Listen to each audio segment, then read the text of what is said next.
So what's the difference, right? So now that we've talked a lot about agents and we've looked at a couple of different ways that you can think about what they are and what they do, you've got traditional AI.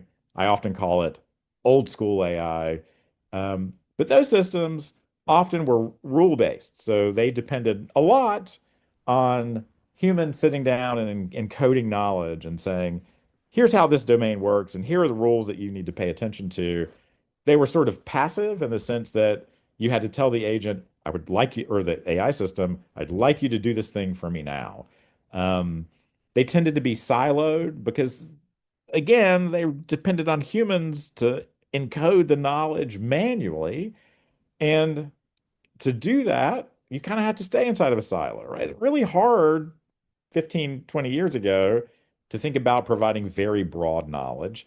And so they were sort of focused on single tasks and they required explicit instruction. So that's the kind of traditional AI side of things.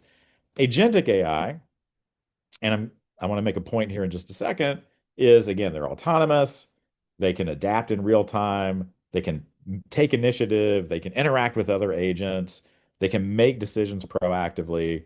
And again, the reason we can do that now is because of large language models.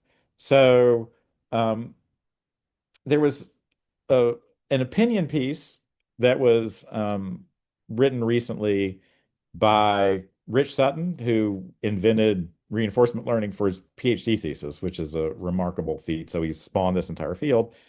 And he wrote a piece about what he called the bitter lesson. And he said the bitter lesson of AI is that hand coding knowledge is a dead end.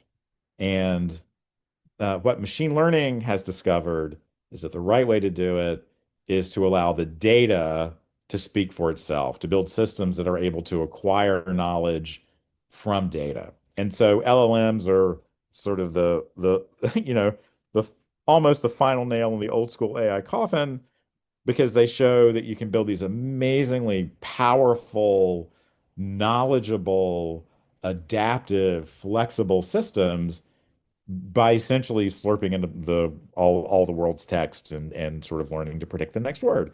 It's much more complicated than that, but that's essentially it. So if people are talking about agentic AI, really what they mean is we are now doing agents in the 2020s with very powerful base agents.